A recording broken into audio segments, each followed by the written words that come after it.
In just a moment, you'll hear James Stewart as the six-shooter. There's music for you tomorrow evening with two of your favorite song stylists. First, it's the Dinah Shore Show, and then Songs with Sinatra. There's laughter, too, in your Friday lineup with three comedy favorites. The Bob Hope Show with Bob's guest Jerry Colonna, the Phil Harris Alice Faye Show, and Can You Top This? It's a great Friday night program lineup, all of them heard only on NBC. James Stewart as the six-shooter.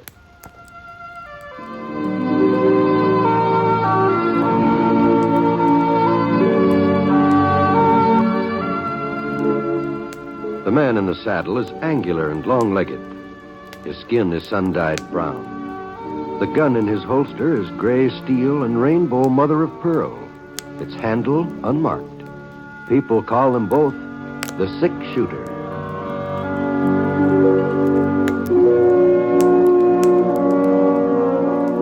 The NBC Radio Network presents James Stewart as the six-shooter, a transcribed series of radio dramas based on the life of Britt Ponset, the Texas plainsman who wandered to the Western Territories, leaving behind a trail of still-remembered legends.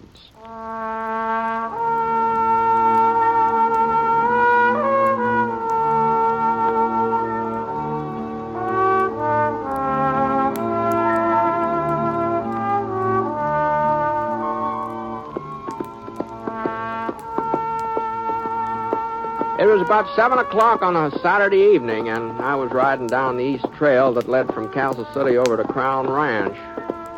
Been a real warm day. A little breeze was coming up now, and things were cooling off. A nice, comfortable twilight. I hadn't seen any signs of habitation for the last few miles. The soil was pretty thin and sandy. Probably wouldn't grow much. But a little further on, the ground turned brown, rich-looking. I noticed a frame house sitting back, 50 yards back from the trail. When I was almost even with the house, the front door opened and somebody came running out toward me. Hey, mister, would you hold up a minute, mister?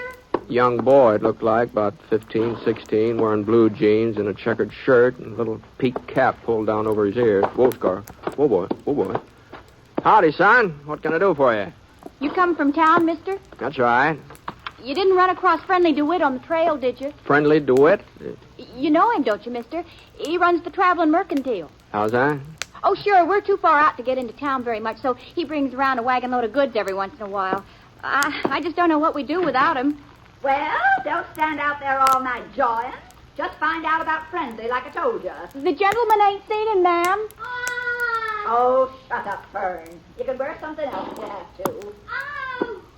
The supper dishes are waiting, Cindy Lou. What was that she called you? Cindy Lou? But that's a girl's name. Oh. In this light here, the way you were dressed, I sort of thought maybe you were... It don't matter. Thanks again, mister. So long. So long. Cindy Lou. Well, I gave Scar a little touch of my heel. Let's go. Come on, boy. We started off. I figured I'd had about 8 miles to go before I'd reach the Crown Ranch. I hadn't been through this part of the country in quite a spell. But I was pretty certain Floyd Prince would remember me from the old days. He'd sign me on for the summer if he had an opening. Come on, Scar. Come on. It was about 15 minutes later, and I came to the fork in the trail. I saw a wagon rolling along from the south. It was some wagon, too. Almost twice the size of anything I'd ever run into before. And the way the canvas bulged out, it looked like it was loaded to the brim. Well, it stood to reason that this was the traveling mercantile that Cindy Lou had mentioned. Whoa, Scar. Whoa. Whoa, Peggy. Easy now. Easy there. Howdy, friend. Good evening. You're, Mr. DeWitt, I take it. You take it right, sir, except for that Mr. part. Just call me Friendly, like the rest of the folks. A friend in need is a friend indeed. Something you needin', mister? No. Shoelaces, chewing tobacco, flour, salt, kitchen utensils, ammunition, yardage, zone equipment, anything at all. Just you name it, I got it. Here in my wagon. Yeah, it sounds like quite an assortment there. Oh, that's only a part of it. I didn't even touch on my medical supplies. Oh. Old Doc Barstow's painkiller, Seth Simple all-purpose salve, Miss Jenny's bunion plasters and corn removers. You got any corns that's troubling you, mister? They're just the thing. No, I don't do too much walking. Oh. Some liniment, then. No, thanks, just the same. I'm in pretty good health. Well, what about wearing apparel? I got a full line of Levi's shirts, bandanas, cotton and wool socks. No, I'm afraid I'm just not in the market for anything friendly. The only reason I stopped was to tell you that those folks down the trail were getting kind of anxious about you. Folks down the trail? Uh-huh. You know, the farmhouse a couple miles back there. Well, I just can't imagine who you're talking about, mister. I ain't even headed that way. I'm making a delivery over the Davis Ranch near Evergreen. Davis girl's getting married tomorrow morning. I'm bringing all the paraphernalia for the wedding. You sure somebody in this neighborhood's looking for me? They seem to be. I don't know the family's name exactly. The girl I bumped into is called Cindy Lou. Well, that must be Cindy Lou Ames. But why would... Great yellow pumpkins. Hattie Ames. That dress she ordered for her daughter Fern. What time you make it out to be, mister? I ain't unpacked my shipment of alarm clocks yet. Oh, it must be 7:30. Well, maybe I can get there before they leave. If I don't, Hattie Ames will skin me alive. Giddy up, Petty. Come on now. Come on, Francis. Come on. I knew there was something else. And I was working on that dress only this morning, too. Shortening the hem. So long, mister. Hope you enjoy the square dance. Dance? What do you... Come on, Scar. Come on.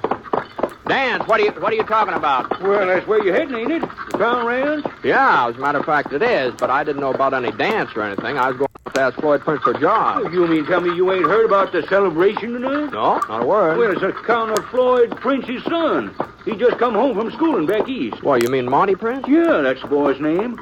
You know him, mister? Oh, I used to. He was just a little shaver then. He's all grown up, huh? Well, he must be 20 or so, somewhere along in there. I guess he'll be taking over the crown one of these days. I see. Well, I reckon better put off my job hunting until some other time. I wouldn't want to bother Floyd and give him a party. I'll ride along with you for a spell, friendly. Well, if you're an acquaintance of Floyd Prince's, I imagine you'd be more than welcome at his party. Practically everybody in the neighborhood's been invited. Maybe so. But fact is, I'm not too good at square dancing. I don't know, but there's just something about my legs. A little too much of them, I reckon. Well, I just hope you're the only absentee. Well, what do you mean? Well, Hattie's daughter Fern, she was planning to wear this here dress her ma ordered from me. Oh. Yeah, like as not, she's having a tantrum right now. She sure takes after Hattie. She does, huh? Yes, sir. And mind not delivering her outfit on time, well, there'll be real catastrophe. You see, Hattie's aiming to marry her Fern off to this young Monty Prince. And she'll probably manage it, too. Hattie usually gets her own way. Uh-oh. Look over there, mister. Buggy coming up the trail. That'll be Hattie and Fern on the way to the crown. Yeah, I wouldn't be a bit surprised. Well, it's too late to do anything about the dress now if they're started off. Yeah, the best thing for me to do is to stay out of sight. I'll get my wagon over here under these trees here. Well, easy, Francis, easy now. But what do you... They're bound to see you sitting there. Oh, you don't know Hattie Ames like I do. What do you mean? Why, she's as nearsighted as a buffalo. Can't see her hand in front of her face unless she's wearing her bifocals. Oh. And she won't be wearing them either. Not if she's heading for a shindig. Well, what about the daughter? Well, I told you, Fern takes after her mother. She's as blind as a bat without her spectacles. I see. Here they come.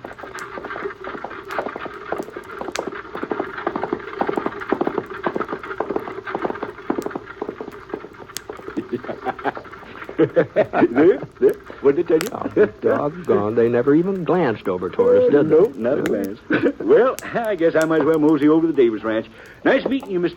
No, I'm sorry, friendly. I meant to introduce myself. My name's Ponset, Britt Ponset. Oh, why, Mr. Ponset, I didn't recognize you. Oh, no reason why you should, friendly. No reason you should. Well, I heard so much about you. And that gun. Here, Mr. Ponset, here. I got me some samples of a new hair tonic. Smells real elegant, too. Maybe you'd like to try it. They say it'll grow fuzz on... Not that there's anything matter with your hair, you understand? Well, my supply's kind of decreasing. A little tonic might be very handy. All right, sir. Just a second now. I got it right back here. Here it is. Yeah, thanks, friendly. My pleasure, Mr. Ponset.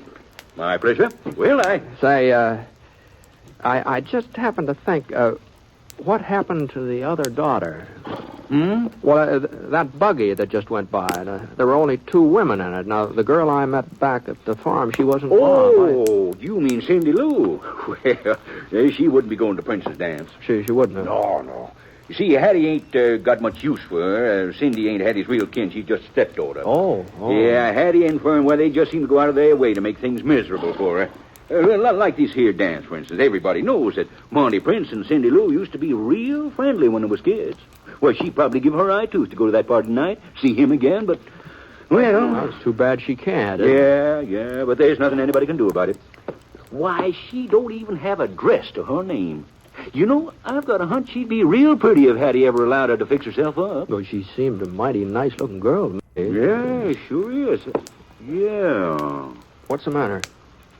Why shouldn't Cindy Lou go to that dance tonight? With all the stuff in this wagon, I could fix her up so she'd be the prettiest girl there. Oh, maybe you could, Friendly. Maybe you could. Woo-hoo! It'd sure be a good trick to play on Hattie and Fern.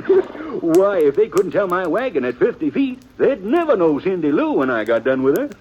Come on, Mr. Ponset. Why? Well, girl can't go to square dance all by herself. She's got to have an escort. Oh, I suppose so, but, now hold on, Friendly. What, you don't mean me? Why, you're a friend of the princess. You said so yourself. Why, I'm old enough to be her... If we don't hurry, Mr. Ponset, the square dance will be all over. Come on. Step lively there, Francis. Come on there, Peggy. Let's go traveling. Come on, Mr. Ponset.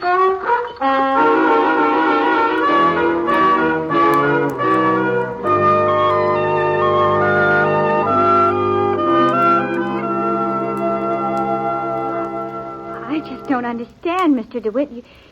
You mean you want to loan me a dress? And all the trimmings, Cindy Lou. Before I get done with you, you'll be so dooted up that your own stepmother won't recognize you. And you want to take me to the dance, Mr. Ponset? Yeah, sure. That is, if you want to go. Yeah. Well, that's right kindly of you both, but the fact is, I don't have no interest in attending the doings at the Crown. Oh, you don't, huh? Well, in that case... I don't know where you ever got such a notion, Mr. DeWitt. As if I cared anything about seeing Monty Prince again. Well, I haven't even thought of him since he went away to school. Not once. Well, I reckon your stepsister Fern's done some thinking about him. A lot of good it'll do her. Monty wouldn't look to... I mean, it's none of my business, one way or the other. No, I guess it isn't. I'm sorry we bothered you. Let's go, Friendly. Okay, Mr. Ponset. Night, Cindy Lou. Mr. DeWitt. Was there something you wanted, Cindy? I guess maybe I'm acting kind of ungrateful. I mean, well, you both did put yourself out for me, and it was real generous of you to do it. I don't suppose it would do me no harm to go to that square dance. For a little while, anyway. If you really want me to. Well, now, that's more like it. Let's see now. The first thing we got to do is find a dress. You come on out to my wagon, Cindy. We'll pick something that'll make you look like a princess. Yes, sir, a real princess.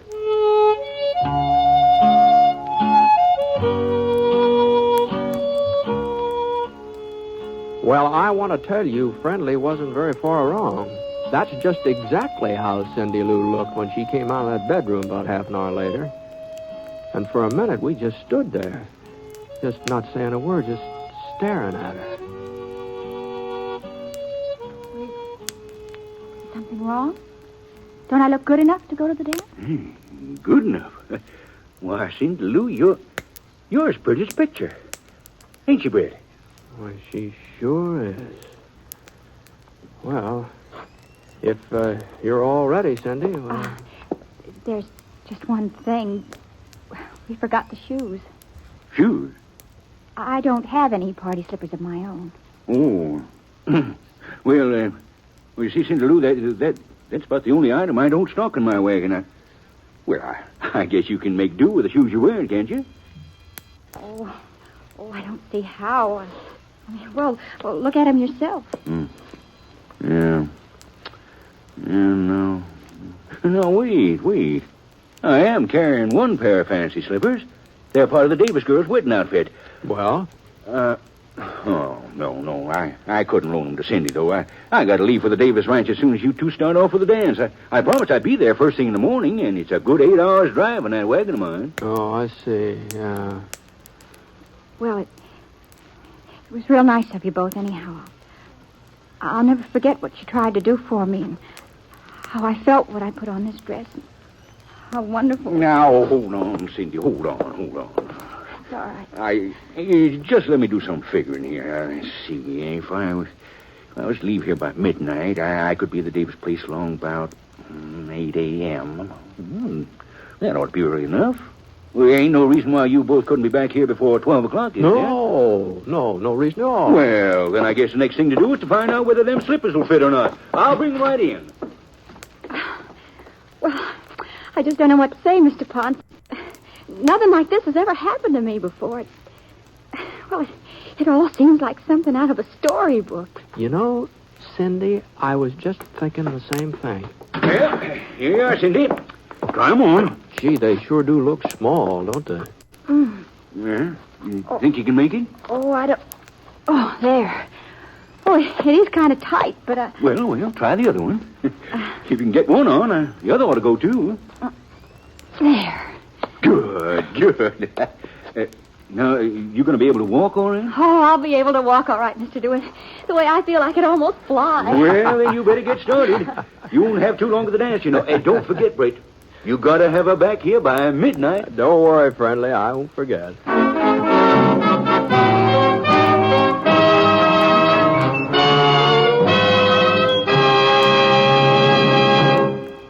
You are listening to James Stewart as the six-shooter.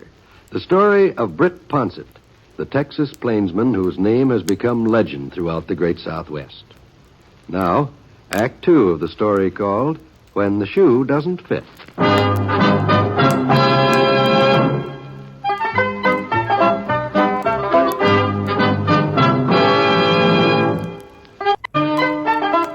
I hoisted Cindy Lou up on Scar, and she managed to seat herself in front of the saddle.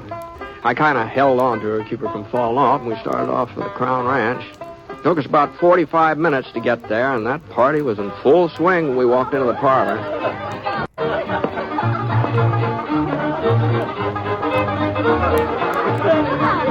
Milk your cow and brand your calf. Bring your honey an hour and a half.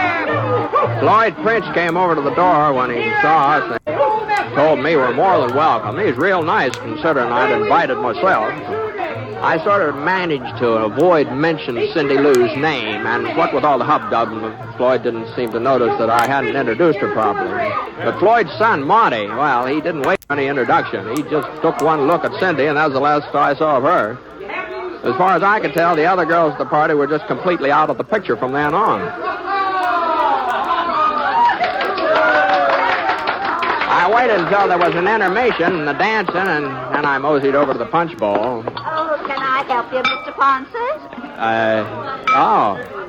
Yes, ma'am. Thank you. I'm Mrs. Ames, Hattie Ames. Oh, how do, Miss Ames? Oh, Fern, over here, dear. I want you to meet somebody. This is my daughter, Fern, Mr. Ponset. I'm pleased to meet you, Fern. Well, speak up. Fern's sort of shy. Yes. Oh, by the way, that young lady that you brought to the party, she doesn't seem to be spending much time with you, does she? Oh, that's the trouble when a man brings a pretty girl to a dance. He's apt to find himself all alone. Fern, stop your fidgeting.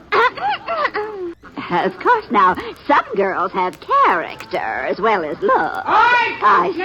Grab your partners for the next dance. And I'll tell everybody going in. Oh, my goodness. They're starting another dance. Now, Mr. Ponset, don't think that you have to ask my permission to dance with Fern. You just go right ahead. Yes. Fern? Here we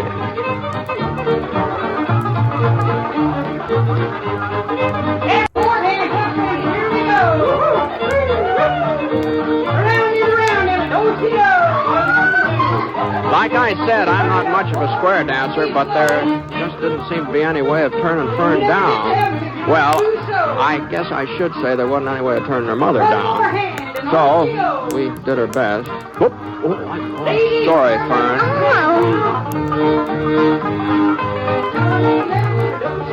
As the evening wore on, it didn't look like she had any other part lined up. Well, I figured it was up to me to sort of fill in. Whoop. I sure didn't mean to kick you, Fern. There's one thing about her, though. She sure didn't talk a man to death. And somehow the time passed, and the next thing I knew, it was after 11 o'clock. Now, that meant Cindy and I had to be starting home, so I looked around for her, but she wasn't in sight. I excused myself from Fern and headed out to the front porch. Yeah, Cindy was there all right, but the thing that surprised me was she was all alone. Looked like she'd been crying. Cindy. Oh, Mr. Ponset. What, are you all right? Oh, I'm fine, just fine. Where's Marty?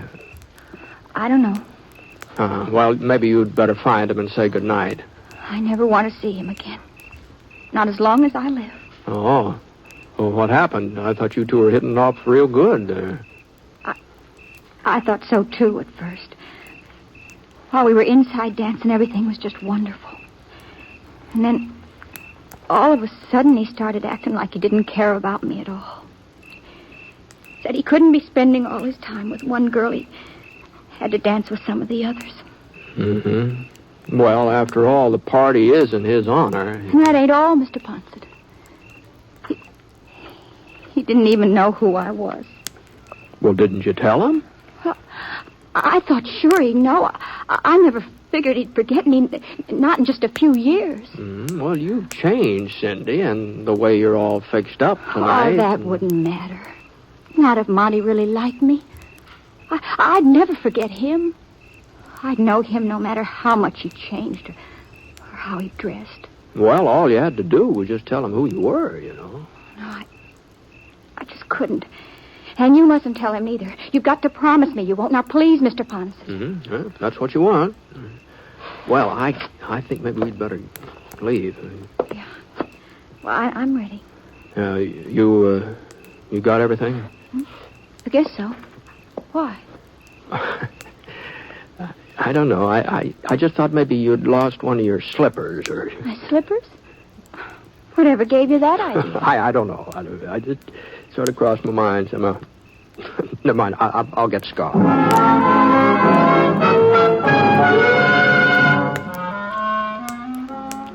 Well, it just goes to show you that stories in real life don't work out the same way. Instead of falling in love, Cindy and Monty Prince were just far away as ever, even farther. And there didn't seem to be any way of getting them together either. Leastways, he wasn't going to be able to do it by finding one of her slippers at the dance, that's for sure. As a matter of fact, she couldn't have lost a shoe at the dance if she'd wanted to. When we got her home, we found out she couldn't even get them off. Doggone it, Cindy, you must not be trying. Well, you didn't have as much trouble getting them on. Oh, I'm sorry, Mr. DeWitt. I'm doing my best. My feet must have swelled up from the dancing or something. The slippers... Here, let me do it. Oh, sure. Why, they're just plain stuck fast. I know. Maybe in the morning my feet will go back to normal. And then you... Hey, look out the window there, friendly. Isn't that a buggy out there? Holy smoke. Fern and Hattie. So long, Cindy. Bye, Britt. Oh, wait a minute, friendly. I don't want them catching me here either. But what about the slippers and the wedding tomorrow? The bride's wearing a long dress, reaches clear down to the floor. She can get married in the bare feet if she has to. Well, thanks for everything. Good night, Cindy. I'm sorry things didn't work out better for you, but good night.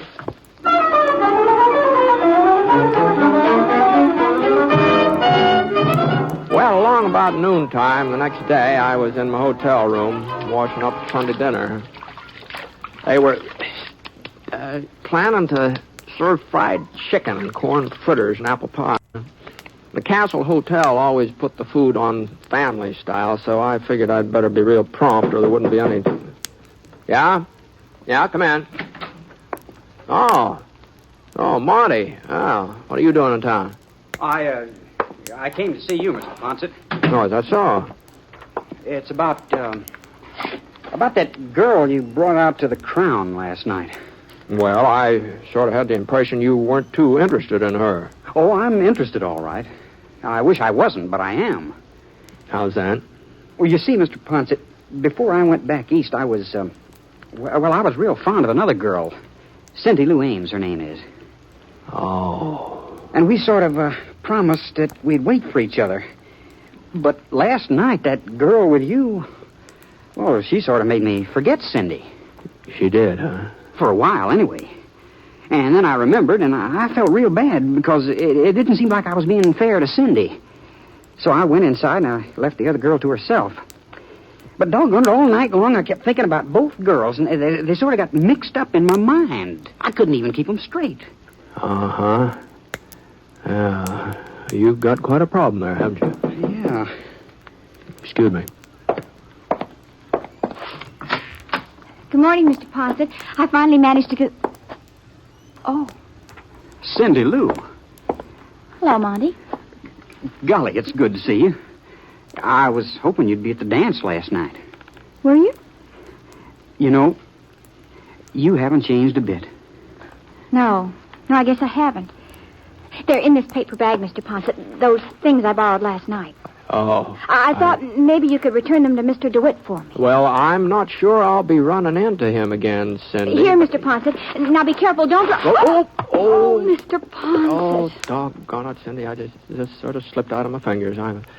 Well, here, I'll put these party shoes back in the sack. There. Well, goodbye, and thanks. Goodbye, Monty. Cindy, wait a minute. Where'd you get those shoes? I don't know what you mean. Why, they're the same ones they're exactly the same. Cindy Lou, you were at the square dance last night. You and that other girl... Why, there wasn't any other girl. It was you. No wonder I couldn't get you straightened out in my... What are you talking about? Tell her, Mr. Ponset, what I told you just before she came in. Well, I think maybe you'd better tell her yourself, Monty. As a matter of fact, I'm kind of anxious to get downstairs while there's still some fried chicken left, so... Now, you listen to me, you'll Cindy. excuse me. I've been in love with you ever since I can remember. I don't believe you. Well, it's true. And it doesn't matter what kind of a dress you wear or how your hair is fixed or...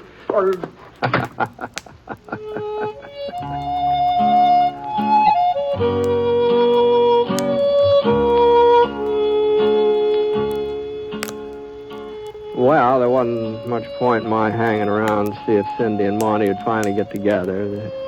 There's only one way a story like this can end. I guess you know as well as I do. They were just bound to live happily ever after.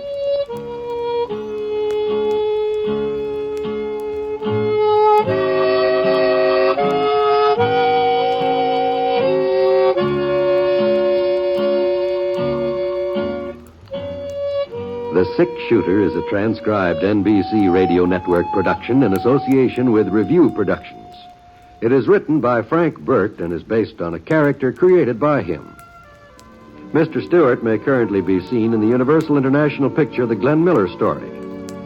Others in the cast were Barbara Eiler as Cindy Lou, and Eleanor Audley, Sandra Gould, Bill Johnstone, and Sam Edwards.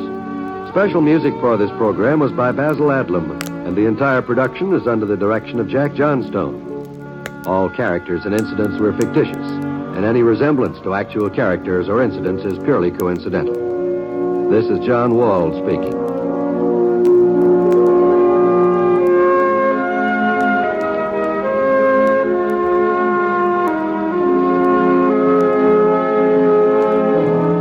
Hear MacDonald Carey in Jason and the Golden Fleece tonight on the NBC Radio Network.